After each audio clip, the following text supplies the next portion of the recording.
जैसा कि काजल बता रही थी कि मेरे परिवार के आज बहुत सारे लोग मेरे साथ इस अभियान में शामिल हैं और कामयाब हैं। जैसे मेरे बड़े भाई श्याम अग्रवाल आज स्टार रूबी हैं, कोर लीडर हैं। मेरा छोटा भाई विकास जो भी आज यहाँ कनेक्टेड भी है, वो स्टार एमरल्ड के लेवल पर है। मेरे साले साहब मिस्टर पवन मुंद्रा स्टार एमरल्ड के लेवल पर हैं। मेरे मामा जी मिस्टर पवन केडिया झारखंड गिरिडीह से, वो एमरल्ड के लेवल पर है। मेरे एक और मामा जी मिस्टर मुकेश अग्रवाल रूपनारायणपुर वेस्ट बंगाल से, वो स्टार पर्ल के लेवल पर हैं। मेरे साले साहब मिस्टर एक और साले साहब मनीष राज मुंद्रा जी बीकानेर राजस्थान से, वो पर्ल के लेवल पर हैं। तो कौन कहता है कि परिवार के लोग आपके साथ आरसीएम में नहीं आते? आते हैं, बिल्कुल आते हैं। हाँ, ये सही है कि शुरू शुरू में नहीं आते हैं।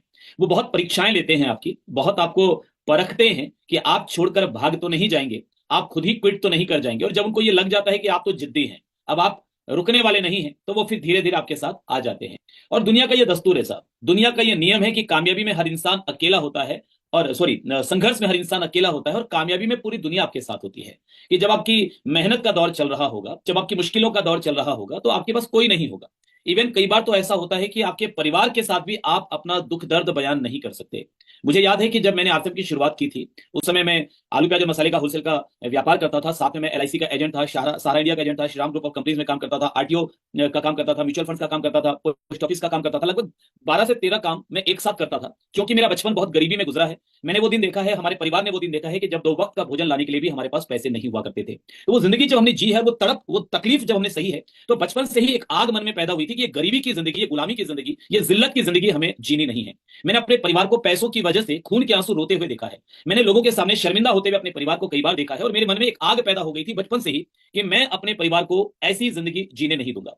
तो लगभग 14-15 साल की उम्र में मैंने खुद का बिजनेस स्टार्ट किया था, और 7-8 साल खूब मेहनत करके, दिन रात मेहनत करके मैंने ठीक ठाक लेवल पर अपने परिवार को ले जाकर खड़ा किया, अपने व्यापार को खड़ा किया। उस बीच आरसीएम मेरे पास आया। मैं बहुत बहुत शुक्रगुजार हूं मेरे ग्रेट अपलाइन आदरणीय पीके देवांगन जी का, जिनकी वजह से आरसीएम मेरी जिंदगी में आया, ये अभियान, ये मिशन मेरी जिंदगी में आया। मैंने शुरुआत किया। शुरू शुरू में तो इसका विजन मुझे समझ में नहीं आया था, लेकिन जिस दिन समझ में आ गया, उस दिन मुझे एक बात और समझ में आ गई कि अमीर के पास और अमीर बनने के 1000 तरीके हैं। आज बाजार में आपने ये कहावत सुनी होगी कि पैसा पैसे को खींचता है। सुना है आपने? कितने लोगों ने सुना है? एक बार कमेंट में मुझे टाइप करके बताइए यस। अगर आपने सुना है तो कमेंट में टाइप करके बताइए यस। पैसा पैसे को खींचता है। इस पर मुझे एक छोटा सा किस्सा याद आता है कि एक बार एक गांव का एक सामान्य सा व्यक्ति वो शहर आया पहली बार, और उसने सुन रखा था कि पैसा पैसे को खींचता है। तो वो जा रहा था किसी दुकान के सामने से, उसके पास चंद रुपए थे, चंद सिक्के थे। तो उसने क्या देखा कि दुकान में सेठ जी घर के अंदर गए हुए हैं, क्योंकि दुकान और घर आपस में जुड़ी हुई थी। तो सेठ जी घर के अंदर गए हुए हैं और दुकान खाली पड़ी है, दुकान में सामने सामने सेठ जी का गल्ला रखा हुआ है। तो इस व्यक्ति ने सुन रखा था कि पैसा पैसे को खींचता है, तो इसके मन में ख्याल आया कि चलो ट्राई करके देखते हैं कि क्या वाकई में पैसा पैसे को खींचता है। वो गया उस गल्ले के पास, जो सिक्के उसके पास थे वो सिक्के लेकर, गल्ले के वो जो लोहे का गल्ला होता है ना, वो गल्ला रखा हुआ था टेबल पर, उसके ऊपर छेद होता है जिसमें पैसे हम डालते हैं। तो वो उस छेद के ऊपर उसने वो सिक्का यूं यूं हिलाना शुरू किया, क्योंकि सुन रखा था पैसा पैसे को खींचता है। तो अगर पैसा पैसे को खींचता होगा तो मेरा जो सिक्का है, वो तिजोरी के अंदर जो माल है, जो नोट है, जो सिक्का है, उसको खींच लेगा। ये सोचकर उसने ऊपर यूं हिलाना शुरू किया।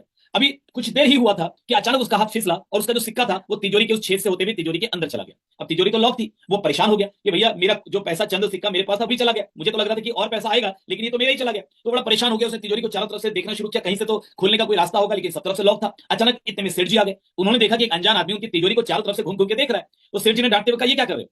तो उस व्यक्ति ने कहा, सेठ जी मैं हाथ जोड़कर आपसे माफी चाहता हूं कि मैं दरअसल लालच में आ गया था। मैंने सुना था पैसा पैसे को खींचता है, और मेरे पास चंद सिक्के थे। मैंने आपकी तिजोरी के ऊपर यूं हिलाना शुरू किया कि शायद अंदर से कुछ पैसा बाहर आ जाए, लेकिन सेठ जी मेरा हाथ फिसला और मेरा सिक्का तिजोरी के अंदर चला गया। मुझे माफ कीजिए सेठ जी, मुझे आपका पैसा नहीं चाहिए, मगर मेरे पास जो पैसे चंद सिक्के थे वो मुझे प्लीज वापस कर दीजिए।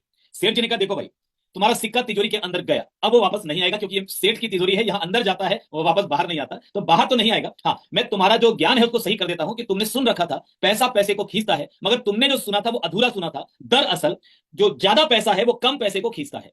तो मेरी तिजोरी में रखा माल ज्यादा है, तुम्हारे पास सिक्का कम था, तो मेरी तिजोरी ने तुम्हारे उन सिक्कों को खींच लिया। यही सच्चाई है दुनिया की। सो माय डियर फ्रेंड्स, आज के डेट में जिसके पास खूब सारा पैसा है वो और ज्यादा पैसों को अट्रैक्ट कर रहा है, वो और ज्यादा अमीर बन रहा है, अमीर और ज्यादा अमीर बन रहा है। और जिसके पास ज्यादा पैसा नहीं है वो और ज्यादा गरीब हो रहा है, क्योंकि उसका पैसा भी अमीर लोग खींच ले रहे, क्योंकि ज्यादा पैसा कम पैसे को खींचता है, तो उसका पैसा भी अमीरों के पास चला जा रहा है। तो ये है दुनिया। तो मैंने जब आरसीएम को पहली बार समझा तो एक बात मुझे समझ में आई थी, आरसीएम एक मिशन है, एक आंदोलन है, एक अभियान है, देश के लिए मैं कुछ बहुत बड़ा कर पाऊंगा। ये बातें तो उस समय तुरंत समझ में नहीं आई थी, मगर एक बात ये जरूर समझ में आ गई थी कि एक अमीर के पास अमीर बनने के 1000 रास्ते हैं, लेकिन एक गरीब, एक सामान्य व्यक्ति, एक ऐसा व्यक्ति जो बहुत ज्यादा पढ़ लिख नहीं पाया, जिसके सिर पर किसी गॉडफादर का हाथ नहीं, जो बहुत ज्यादा टैलेंटेड नहीं, उसके पास भी अमीर बनने का, अपने सपनों को पूरा करने का अगर कोई रास्ता है तो उस रास्ते का नाम है आरसीएम।